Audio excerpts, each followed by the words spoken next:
오늘 들려드릴 사연은 시장에서 성실하게 떡볶이 장사하는 선화가 시장의 유명한 진상셋을 만나 집까지 쫓아오는 온갖 갖은 협박과 핍박을 받고 참다가 결국 진상셋의 집안을 파산시켜 나반도주까지 하게 만든 사연을 각색해서 만들어 보았습니다. 떡볶이 3그릇 대신 가격은 깎아. 우리 단골 될 거야. 사진 찍어 나중에 어디에 보내야 하거든. 내일까지 답 없으면 점검 나갑니다. 여긴 규정대로 합니다. 겁주지 마세요. 선아야, 우리가 보고 있어. 이번엔 널 지켜줄게. 어젯밤 그 집들 불 꺼지고 집 나가더라. 좋은 사연 들려드리기 전에 구독과 좋아요 눌러주시고 댓글 달아주시면 영상 제작에 큰 도움이 됩니다. 좋은 영상 제작할 수 있게 응원해주세요. 새벽 5시 반 전통시장에 하나둘 불빛이 켜지기 시작했다. 박선아는 오늘도 어김없이 가게 문을 열고 떡볶이, 국물을 우려냈다. 20회를 한결같이 지켜온 시간이었다. 58살 박선화. 이 자리에서 떡볶이를 끓인 지 벌써 20년이 흘렀다. 서류대로, 규정대로, 손맛대로. 그게 선화만의 살아가는 방식이었다. 남편은 벌써 출근 준비를 마치고 현관문을 나서고 있었다. 국물이 보글보글 끓어오르자 선화는 조심스럽게 간을 맞췄다. 어제와 똑같은 맛이 나와야 했다. 단골 손님들이 기대하고 있는 그 만말이다. 유통기한을 하루라도 넘긴 재료는 절대 쓰지 않았고 가격도 늘 똑같았다. 깎아달라는 손님에게도 미안하다며 정중히 고개를 숙일 뿐이었다. 오전 6시가 넘어가자 시장이 조금씩 활기를 띠기 시작했다. 채소 할머니가 제일 먼저 지나가시며 인사를 건넸다. 선아야, 오늘도 부지런하네. 우리가 제일 일찍 나오는 게 아니었나? 할머니가 따뜻한 목소리로 말씀하셨다. 선아는 환한 미소로 대답했다. 할머니의 따뜻한 목소리가 하루를 시작하는 힘이 되어 주었다. 안녕하세요. 할머니 날씨가 참 좋네요. 오늘 장사 잘 되실 거예요. 곧이어 생선 아저씨도 지나가며 반가운 소식을 전했다. 선아의 떡볶이를 좋아하는 사람들이 많다는 얘기였다. 그런 말을 들을 때마다 선아의 마음은 따뜻해졌다. 선아 씨, 어제 우리 막내가 또 떡볶이 사 먹었다고 하더라고. 정말 맛있다면서 칭찬이 자자해요. 생선 아저씨가 말했다. 고맙습니다. 늘 정성껏 만들고 있어요. 학생들이 좋아해 주니까 보람이 있어요. 선아가 대답했다. 시간이 흘러 오전 7시가 되자 첫 손님이 나타났다. 교복을 입은 학생이었다. 선아는 학생들을 특히 아꼈다. 공부하느라 고생이 많은데 적어도 떡볶이 한 그릇은 맛있게 먹게 해주고 싶었다. 가끔은 어묵을 하나씩 더 넣어주기도 했다. 이모, 떡볶이 하나 주세요. 매운 걸로요. 학생이 밝은 목소리로 말했다. 그래, 우리 학생. 시험 기간이지. 오늘은 어묵 하나 더 넣어줄게. 힘내야 해. 선아가 다정하게 말했다. 학생의 밝은 웃음소리가 가게 안을 환하게 만들었다. 이런 순간들이 선아에게는 가장 소중했다. 정직하게 장사하고 손님들이 만족해하는 모습을 보는 것. 그것이 선아가 이 일을 계속하는 이유였다. 평범하고 조용한 아침이었다. 아직 선아는 몰랐다. 오늘 하루가 그녀의 20년 장사 인생에서 가장 힘든 시험대가 될 거라는 걸 말이다. 오전 10시, 시장이 가장 붐비는 시간대였다. 그때 3명의 여자가 선아의 가게 앞에 나타났다. 모두 비슷한 나이대였고 명품 가방을 하나씩 들고 있었다. 시장 사람들이 부르는 이름이 있었다. 가방 세지였다. 이란희, 문지영, 배미숙. 시장에서는 이미 유명한 사람들이었다. 어디를 가든 값을 깎으려 하고 트집을 잡는 것으로 악명이 높았다. 다른 상인들은 이들이 오는 걸 보면 피하려고 했지만 선아는 그럴 수 없었다. 가게를 하는 사람으로서 손님은 손님이었다. 여기가 소문난 떡볶이 집이네? 한번 먹어볼까? 이란이가 가게 앞을 기웃거리며 말했다. 목소리에는 어딘가 건방진 기운이 섞여 있었다. 그런데 좀 비싸지 않아? 다른 데는 더 싸던데. 요즘 떡볶이가 이렇게 비싸나? 문지영이 가격표를 보며 불평을 늘어놓았다.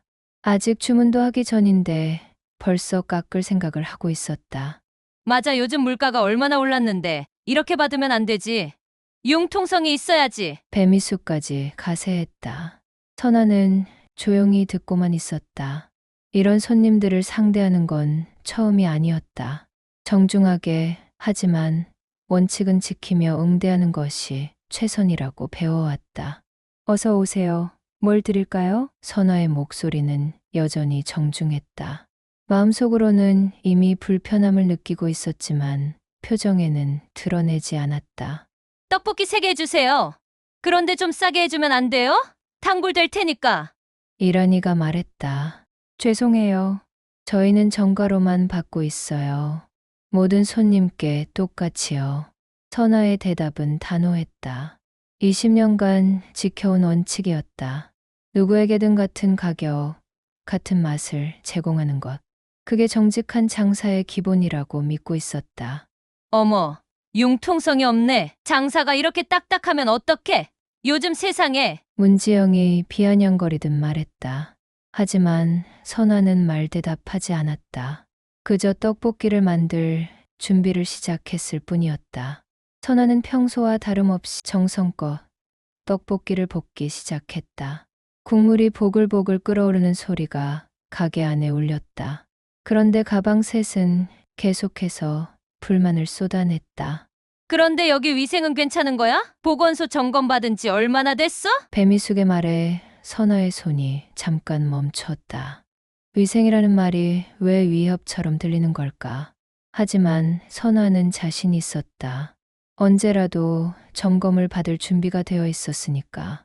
맞아. 요즘 얼마나 까다로운데. 우리 남편이 그쪽 일하는데 점검 한번 나가면 정말 까다롭게 본다더라고. 이란이의 말에는 은근한 으름장이 섞여 있었다. 남편의 힘을 내세우는 듯한 느낌이었다. 선아는 불편함을 느꼈지만 여전히 조용히 떡볶이를 완성해 나갔다. 드디어 떡볶이가 완성되었다. 선아는 정성껏 그릇에 담아 세 사람 앞에 내놓았다. 언제나 그랬듯이 깔끔하고 맛깔스럽게 만들어진 떡볶이였다. 맛있게 드세요. 선아가 말했다. 하지만 가방 셋의 반응은 예상과 달랐다. 한 입 먹어보더니 또 다른 불만이 시작되었다. 좀 싱거운 것 같은데 간이 약하지 않아? 문지영이 말했다. 맞아, 그리고 떡이 좀 질긴 것 같기도 하고 다른데 떡하고 다르네. 이란이가 거들었다. 선아는 당황했다. 20년간 같은 맛을 유지해왔는데 오늘 갑자기 맛이 변했을 리가 없었다. 다른 손님들은 항상 맛있다고 칭찬해 주었는데 이상했다. 그리고 양도 좀 적은 것 같은데 다른 데는 더 많이 주던데 가격은 비싸면서. 배미숙이 말했다. 세 사람은 번갈아가며 불만을 쏟아냈다. 마치 미리 약속이라도 한 것처럼 체계적이었다. 선아는 점점 마음이 무거워졌다. 하지만 여전히 참고 견뎠다. 그런데 더 큰 문제가 기다리고 있었다. 이란이가 갑자기 핸드폰을 꺼내어 가게 안을 찍기 시작한 것이었다. 이거 좀 찍어둬야겠다. 위생 상태가 어떤지 말이야. 이란이가 말했다. 선아는 깜짝 놀랐다. 왜 갑자기 사진을 찍는 건지 무엇 때문인지 알 수 없었다. 하지만 막을 수도 없었다. 공개된 장소였으니까. 가방 셋은 결국 떡볶이를 다 먹지도 않고 일어섰다. 그리고 마지막에 한마디씩 던지고 갔다. 다음에는 좀 더 신경 써서 만들어주세요. 이 정도면 다른 데 가는 게 나을 것 같은데. 문지영이 말했다. 맞아. 가격도 좀 합리적으로 받고 말이야. 배미숙이 거들었다. 세 사람이 떠나간 후 가게 안은 조용해졌다. 선아는 혼자 남아 설거지를 하며 생각에 잠겼다. 뭔가 이상했다. 평범한 불만 손님이라기에는 너무 체계적이고 의도적이었다. 마치 계획을 세우고 온 것 같았다. 오후가 되어서야 다른 손님들이 찾아왔다. 평소처럼 맛있다고 칭찬해주는 단골 손님들이었다. 그제야 선아는 조금 안심할 수 있었다. 자신의 떡볶이 맛이 변하지 않았다는 걸 확인할 수 있었다. 하지만 마음 한구석에는 여전히 불안함이 남아 있었다. 가방 셋이 왜 그런 행동을 했는지, 그리고 그들이 다시 올 것인지 선아는 모르고 있었다. 이것이 시작에 불과하다는 것을 말이다.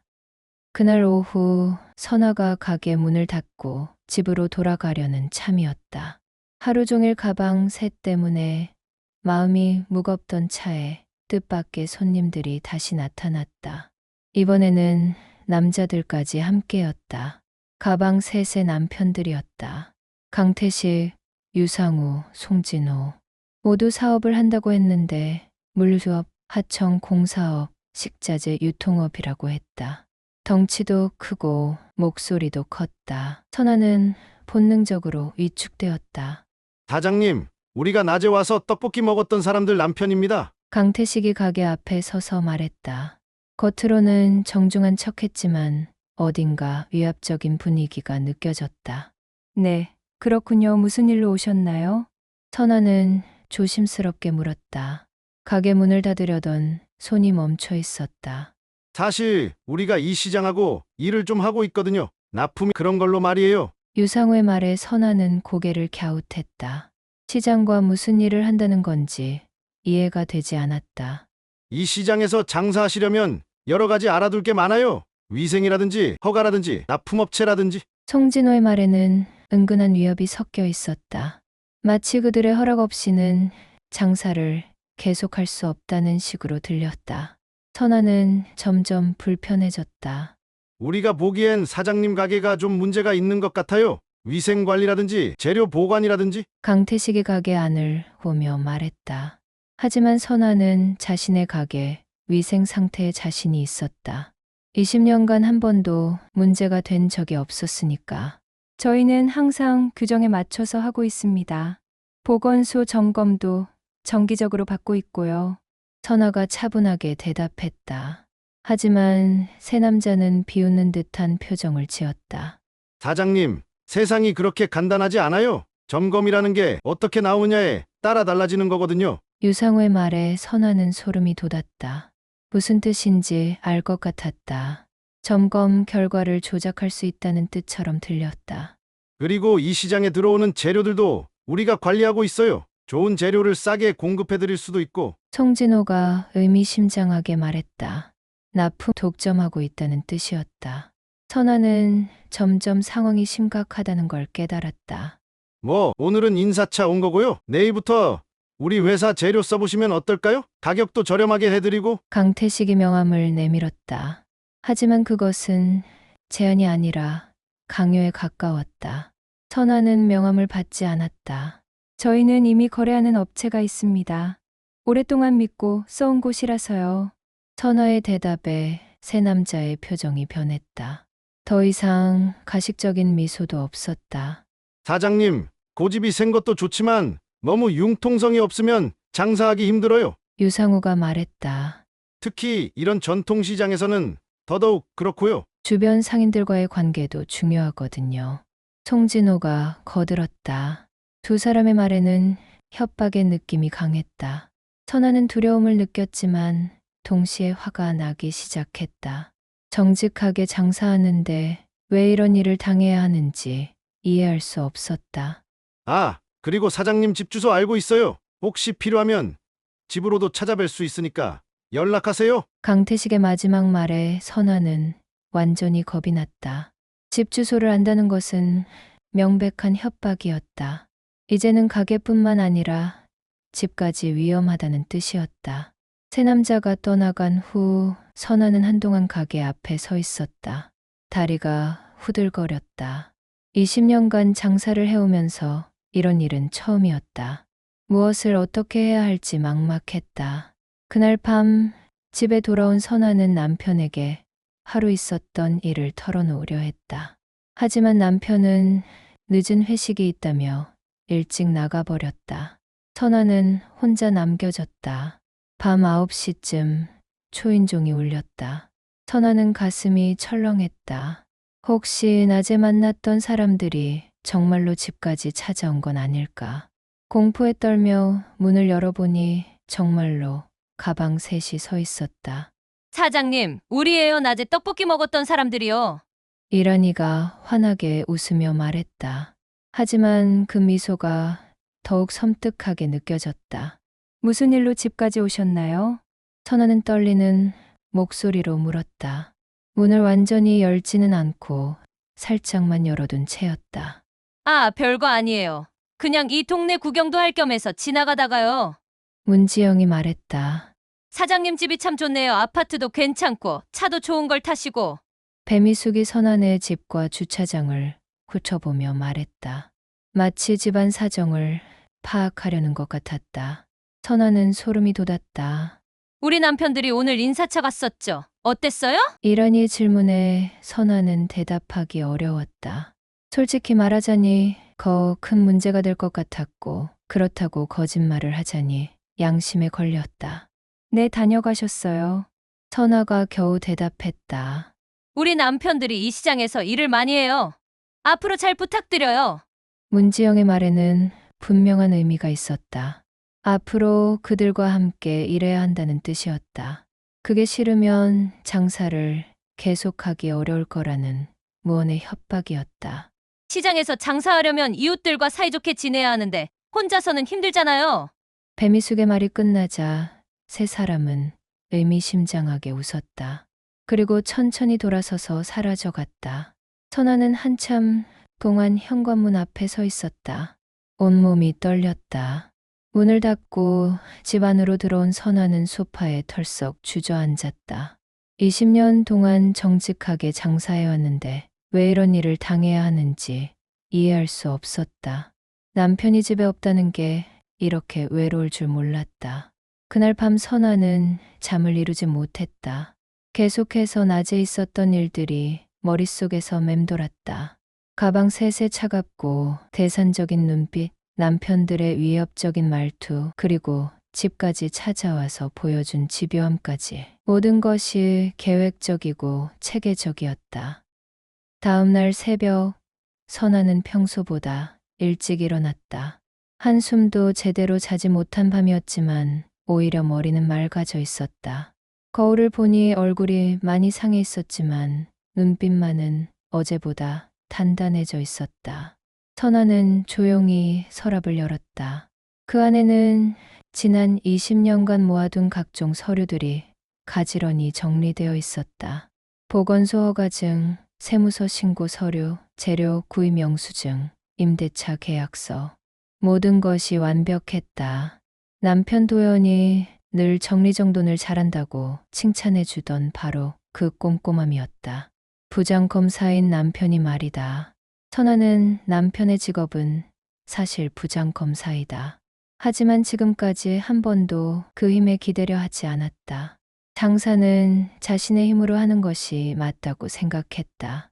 남편에게 손 벌리고 싶지 않았다. 그런데 이번 일은 달랐다. 정말 악질적이고 계획적이었다. 시장에 나가기 전 선아는 한 가지 결정을 내렸다. 만약 또다시 그런 일이 생긴다면 이번에는 완벽한 증거를 모아서 남편에게 넘기겠다는 것이었다. 남편의 힘을 빌리는 게 아니라 자신이 모은 증거로 정당한 처벌을 받게 하는 것이었다. 가게에 도착한 선아는 평소와 다름없이 떡볶이 준비를 시작했다. 하지만 오늘은 특별히 신경 쓴 것이 하나 있었다.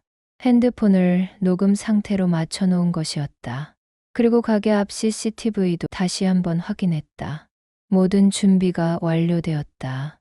선아야, 얼굴이 왜 이렇게 안 좋아? 어디 아픈 거야? 채소 할머니가 걱정스러운 목소리로 물었다. 선아는 괜찮다고 대답했지만 할머니의 따뜻한 관심이 고마웠다. 어젯밤의 외로움이 조금 덜해지는 느낌이었다. 아니에요. 할머니, 그냥 조금 못 잤을 뿐이에요. 걱정해 주셔서 고맙습니다. 선아 씨, 어제 저녁에 이상한 사람들이 시장에 돌아다니던데 혹시 알아요? 생선 아저씨의 말에 선아는 깜짝 놀랐다. 다른 상인들도 그들을 눈치챈 것 같았다. 어떤 사람들 말씀이세요? 선아가 물었다. 덩치 큰 남자들 셋이서 여기저기 기웃거리더라고요. 뭔가 수상해 보였어요. 생선 아저씨가 대답했다. 선아는 어제 만난 가방 셋의 남편들이 떠올랐다. 그들이 다른 상인들에게도 무슨 일을 벌이고 있는 건 아닐까. 하지만 이제는 두렵지 않았다. 오히려 더 많은 증거가 생기기를 바랐다. 오전 10시가 되자 예상했던 일이 벌어졌다. 가방 셋이 다시 나타난 것이었다. 이번에는 더욱 당당한 모습이었다. 마치 이미 승부가 끝났다고 생각하는 것 같았다. 하지만 선아도 준비가 되어 있었다. 사장님, 어제 우리가 집에 인사드리러 갔었죠. 잘 생각해 보셨어요? 이란이의 목소리에는 어제와는 다른 여유로움이 느껴졌다. 선아는 조용히 핸드폰 녹음 버튼을 확인했다. 제대로 작동하고 있었다. 이번에는 모든 걸 기록할 것이었다. 무슨 생각을 해보라는 말씀이신지요? 선아가 물었다. 어머, 그것도 모르세요? 우리 남편들이 말씀드린 거 있잖아요. 재료 납품 받는 거 말이에요. 문지영이 비꼬는 투로 말했다. 선아는 속으로 깊게 숨을 들이쉬었다. 화가 났지만 참았다. 지금은 증거를 모으는 게 중요했다. 이 시장에서 장사하려면 우리와 좋은 관계를 유지하는 게 좋아요. 안 그러면 여러 가지로 불편한 일이 생길 수도 있거든요. 배미숙의 말에는 명백한 위협이 들어있었다. 선아는 이 모든 대화가 녹음되고 있다는 사실을 생각하며 더욱 차분해졌다. 완벽한 증거였다. 죄송하지만 저희는 이미 믿을 만한 업체와 거래하고 있습니다. 바꿀 생각이 없어요. 선아가 말했다. 사장님, 너무 고집 부리지 마세요. 보건소 점검이라는 게 언제 나올지 모르거든요. 이란이의 말에 선아는 속으로 웃었다. 점검을 빌미로 협박하는 것이 분명했다. 하지만 선아는 자신의 가게에 완전히 자신이 있었다. 이런 말들이 오히려 더 좋은 증거가 되어주고 있었다. 그리고 시장 상인들 사이에서도 소문이 나면 좋지 않잖아요. 혼자만 튀려고 한다고. 문지영의 말은 다른 상인들과의 관계까지 위협하는 것이었다. 선아는 점점 화가 났다. 20년간 이웃들과 좋은 관계를 유지해온 자신에게 이런 말을 하다니. 하지만 참았다. 조금 더 기다리면 모든 게 해결될 것이었다. 그때 뒤에서 누군가 다가오는 소리가 들렸다. 채소 할머니였다. 걱정스러운 표정으로 선아의 가게를 바라보고 계셨다. 선아야, 무슨 일이야? 목소리가 크던데. 할머니의 등장에 가방 셋은 잠깐 당황하는 것 같았다. 하지만 곧 가식적인 미소를 지으며 인사를 했다. 안녕하세요. 할머니, 저희는 그냥 떡볶이 먹으러 온 손님이에요. 이란이가 말했다. 그래요? 그런데 왜 이렇게 복잡해 보이죠? 할머니의 날카로운 지적에 가방 셋은 더 이상 말을 이을 수 없었다. 곧 자리를 뜨려고 했다. 뭐, 오늘은 이만 가볼게요. 사장님, 잘 생각해보세요. 내일까지 답을 주시면 되겠어요. 배미숙이 마지막 통보를 하듯 말하고는 세 사람이 떠나갔다. 선아는 핸드폰 녹음을 정지시켰다. 완벽한 증거가 확보된 것 같았다. 이제는 정말 확신이 섰다. 선아야, 저 사람들 뭐야? 느낌이 좀 이상한데. 할머니의 걱정 어린 물음에 선아는 이제 답할 수 있었다. 할머니, 좀 복잡한 일이 있었는데요. 곧 해결될 것 같아요. 걱정하지 마세요. 선아의 목소리에는 어제와는 다른 여유로움이 있었다. 할머니도 그걸 느끼신 것 같았다. 오후가 되어 가게를 정리하면서 선아는 또 하나의 중요한 발견을 했다. 가게 앞 CCTV가 어제와 오늘의 모든 상황을 완벽하게 기록하고 있었다는 것이었다. 평소에는 신경 쓰지 않았던 CCTV 이렇게 든든한 증인이 될 줄 몰랐다. 집에 돌아온 선아는 녹음 파일을 차분히 정리했다. 가방 셋의 위협적인 말들과 남편들의 협박까지 모든 것이 선명하게 녹음되어 있었다. 이제 남편에게 줄 완벽한 패키지가 준비되었다. 그날 밤 늦게 남편이 돌아왔다. 선아는 며칠째 쌓인 이야기를 털어놓을 준비가 되어 있었다. 하지만 도연은 여전히 피곤해 보였다. 여보, 오늘도 힘들었지. 좀 피곤해서. 도연이 평소처럼 말하려던 그 순간 선아의 휴대폰에 문자가 도착했다. 모르는 번호였다. 내일 오전 10시까지 답 안 주시면 보건소 점검 나갑니다. 선아는 문자를 보고 조용히 웃었다. 정말 예상대로였다. 도연에게 핸드폰을 건넸다. 여보, 이거 좀 봐요. 도연이 문자를 보는 순간 표정이 변했다. 그리고 선아를 다시 바라봤다. 이제는 완전히 깨어있는 눈이었다. 여보, 이게 뭔 일이야? 무슨 일이 있었어? 도연이 물었다. 선아는 차분하게 녹음 파일과 CCTV 영상, 그리고 지난 며칠간 있었던 모든 일들을 설명했다. 도연의 표정이 점점 심각해졌다. 왜 진작 얘기 안 했어? 이런 일은 처음부터 알려줬어야지. 도연의 목소리에는 약간의 불평이 섞여 있었다. 하지만 선아는 당당했다. 저도 제 힘으로 해보고 싶었어요. 그런데 이번엔 너무 악질적이더라고요. 완벽한 증거를 모았으니까 이제 당신 칼을 써야겠어요. 선아의 말에 도연은 잠깐 말이 없었다. 그러더니 고개를 끄덕였다. 아내가 얼마나 강한 사람인지 새삼 깨달은 것 같았다. 알겠어. 내일 아침에 처리할게. 이번엔 확실하게 해결하자.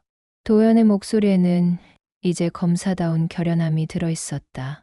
선아는 마음이 놓였다. 드디어 칼을 뽑을 때가 온 것이었다. 다음 날 아침 9시, 선아는 떨리는 마음으로 가게 문을 열었다. 어젯밤 남편에게 모든 걸 털어놓은 후 마음 한편으로는 안도감이 있었지만 다른 한편으로는 남편에게 짐을 지운 것 같아서 미안했다. 20년간 남편의 직업을 숨기며 살아온 자신이었는데 선아는 남편이 부장검사라는 걸 처음부터 알고 있었다. 하지만 시장 사람들에게는 단 한 번도 말한 적이 없었다. 남편의 힘을 과시하는 것 같아서 싫었고 무엇보다 남편에게 피해가 갈까 봐 걱정되었다. 그래서 그냥 법원에서 일한다고만 했었다. 평소 선아는 남편의 도움을 받지 않으려 했다. 장사는 자신의 힘으로 하는 것이 맞다고 생각했다. 남편도 그런 아내를 이해하고 존중해 주었다. 하지만 이번 일은 정말 달랐다. 혼자서는 감당하기 어려운 일이었다. 9시 반이 되자 멀리서 검은색 승용차 몇 대가 시장 입구로 들어오는 게 보였다. 선아는 가슴이 뛰었다. 남편이 오늘 아침에 처리하겠다고 했던 말이 이런 뜻이었구나. 차에서 검은 양복을 입은 남자들이 내렸다. 모두 단정하고 비장한 모습이었다. 시장 사람들이 하나둘 신기한 듯 바라보기 시작했다. 이런 광경은 정말 처음이었다. 선아는 마음이 복잡했다. 결국 남편의 힘을 빌리게 되었구나. 마지막 차에서 도연이 내렸다. 집에서 보던 모습과는 완전히 달랐다. 어깨가 쭉 펴져 있고 표정도 냉정했다. 이게 진짜 부장검사 강도연의 모습이었다. 선아는 새삼 남편이 대단한 사람이라는 걸 느꼈다. 도연이 수사팀과 함께 천천히 걸어왔다. 선아와 눈이 마주쳤을 때 살짝 미안한 듯한 표정을 지었다. 왜 진작 말하지 않았냐는 어젯밤의 타박이 생각났지만 지금은 고마웠다. 여보, 도연의 조용한 한마디에 시장 분위기가 완전히 바뀌었다. 시장 사람들이 웅성거리기 시작했다. 선아의 남편이 이런 사람이었구나 하는 놀라움이 역력했다. 그때 멀리서 또 다른 차들이 나타났다. 가방색과 그 남편들이었다. 여전히 위압적이고 당당한 모습으로 다가오고 있었다. 하지만 이들은 자신들을 기다리고 있는 게 무엇인지 전혀 모르고 있었다.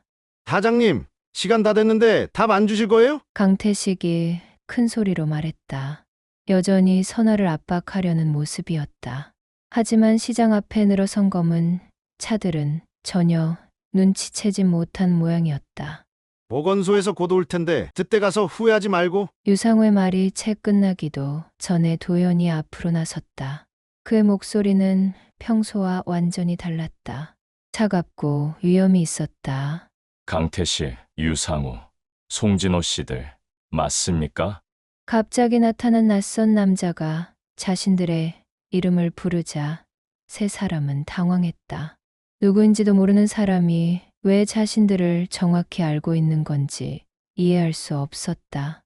당신이 누구인데 우리 이름을? 강태식이 말하려던 순간이었다. 서울지검 부장검사 강도현입니다. 지금부터 여러분을 상습 협박, 업무방해, 주거침입 등의 혐의로 긴급 수사하겠습니다. 도연의 말에 세 남자의 얼굴이 하얗게 변했다. 부장검사라는 말이 귓가에 울렸다. 그리고 그제야 깨달았다. 자신들이 그동안 협박해온 선환의 남편이 바로 부장검사였다는 것을. 법원 영장입니다. 즉시 압수수색을 시작하겠습니다. 수사팀장이 영장을 보여주자 세 남자는 완전히 패닉 상태가 되었다. 다리가 후들거렸다. 이제야 자신들이 얼마나 큰 실수를 했는지, 얼마나 무모한 짓을 했는지 깨달았다. 하지만 이미 너무 늦었다. 수사관들이 신속하게 움직였다. 강태식의 물류창고, 유상우의 건설회사, 송진호의 식자재 업체, 모든 곳에 동시에 압수수색이 들어갔다. 완벽하게 준비된 수사였다. 시장 상인들이 하나둘 모여들기 시작했다. 모두 믿을 수 없다는 표정들이었다. 채소 할머니가 제일 먼저 다가오셨다. 선아야, 내 남편이 부장검사였어. 할머니가 물으시자 선아는 조용히 고개를 끄덕였다. 얼굴이 빨갛게 달아올랐다. 20년간 숨겨온 비밀이 이렇게 공개되는 게 부끄러우면서도 한편으로는 시원했다. 네, 할머니 그런데 제가 일부러 말씀드리지 않았어요. 죄송해요. 선아가 말했다. 아이고, 이 착한 것사. 왜 죄송해. 우리 선아가 얼마나 겸손한 애인지 이제야 알겠네. 할머니의 말에 다른 상인들도 고개를 끄덕였다. 선아가 왜 그토록 조용하고 겸손했는지, 왜 한 번도 자랑하거나 허세를 부리지 않았는지 이제야 이해가 되었다. 선화 씨, 이런 대단한 남편 두고도 한 번도 정말 대단해요. 우리가 몰라서 미안해요. 생선 아저씨의 말에 선아는 더욱 부끄러워했다. 하지만 시장 사람들의 따뜻한 시선이 느껴졌다. 자신의 겸손함을 이해해주고 있었다. 그래서 그렇게 조용하고 성실했구나. 이런 비밀을 혼자 간직하고 살기가 쉽지 않았을 텐데. 옷가게 사장이 말했다. 상인들의 반응에 선아는 눈물이 글썽했다. 그동안 남편에게 피해가 갈까봐, 그리고 사람들이 자신을 다르게 볼까봐 얼마나 조심스러웠는지 이제야 그 마음을 털어놓을 수 있을 것 같았다. 도연이 선아에게 다가왔다. 아내가 이렇게 많은 것을 혼자 견뎌온 게 고마우면서도 한편으로는 좀 서운했다. 평소 같으면 진작 말했을 텐데. 여보, 괜찮아요.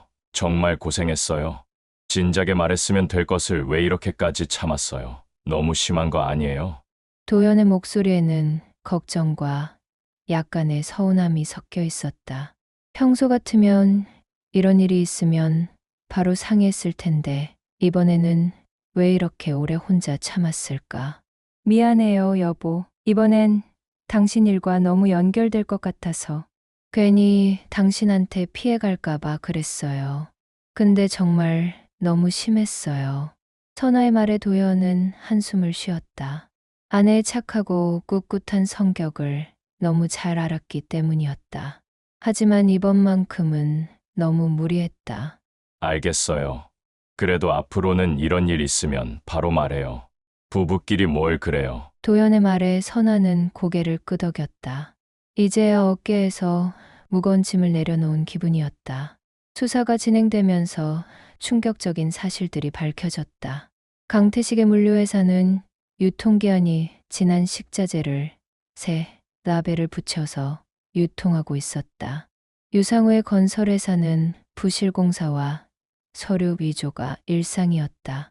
송진호의 식자재 업체는 실체가 없는 유령회사나 다름없었다. 부장님, 세무서와 보건소에서도 합동수사에 들어간다고 연락 왔습니다. 관련 업체 전부 조사 대상입니다. 수사관의 보고에 세 남자는 완전히 주저앉았다. 이제는 변명할 여지도 숨을 곳도 없었다. 자신들이 벌인 모든 불법 행위가 하나도 빠짐없이 드러나고 있었다. 가방 셋도 남편들이 수갑을 차고 연행되는 모습을 보며 완전히 기가 죽어 있었다. 평소에 거만하고 당당한 모습은 온데간데 없었다. 사장님, 저희가 정말 몰랐어. 이럴 줄 알았으면 용서해 주세요. 이란이가 떨리는 목소리로 말했다. 하지만 선화는 차가운 표정으로 바라볼 뿐이었다. 지난 며칠간 당한 모욕과 협박이 쉽게 잊혀지지 않았다. 이제 와서 몰랐다고 하시면 되나요? 저희 가족이 얼마나 힘들었는지 아세요? 선화의 목소리에는 이제까지 참아왔던 분노가 담겨 있었다. 평소의 온화한 모습과는 다른 단호함이 있었다. 샵, 정말 죄송해요. 저희가 잘못했어요. 어떻게든. 문지영이 말하려 했다. 어떻게는 무슨 어떻게요? 이미 다 끝났어요. 법에서 판단하실 거예요. 선아의 단호한 말에 가방 셋은 더 이상 말을 할 수 없었다. 시장 사람들도 선아의 당당한 모습에 박수를 보냈다. 오후가 되어서야 시장이 조금 조용해졌다. 선아는 평소처럼 떡볶이를 끓이기 시작했다. 마음이 이렇게 가벼울 줄 몰랐다. 20년 만에 처음 느끼는 시원함이었다. 시장 사람들의 시선이 예전과 달랐다. 존경과 고마움이 섞인 눈빛들이었다. 하지만 선아는 여전히 겸손했다. 이런 관심이 부담스럽기도 했다. 이모, 떡볶이 하나 주세요. 오늘 무슨 일이 있었어요? 시장이 완전 난리였던데요. 평소처럼 학생이 찾아왔다. 선아는 환하게 웃으며 대답했다. 아직은 이런 평범한 일상이 더 좋았다. 아무것도 아니야. 그냥 좀 시끄러운 일이 있었어. 오늘은 어묵 2개 더 넣어줄게. 학생의 밝은 웃음소리가 가게 안을 가득 채웠다. 이런 일상이 얼마나 소중한지 새삼 깨달았다. 정직하게 장사하고 손님들이 맛있게 먹는 모습을 보는 것. 이게 바로 선아가 원하던 삶이었다. 그로부터 2달이 흘렀다. 가을이 깊어지면서 시장에도 단풍이 들기 시작했다.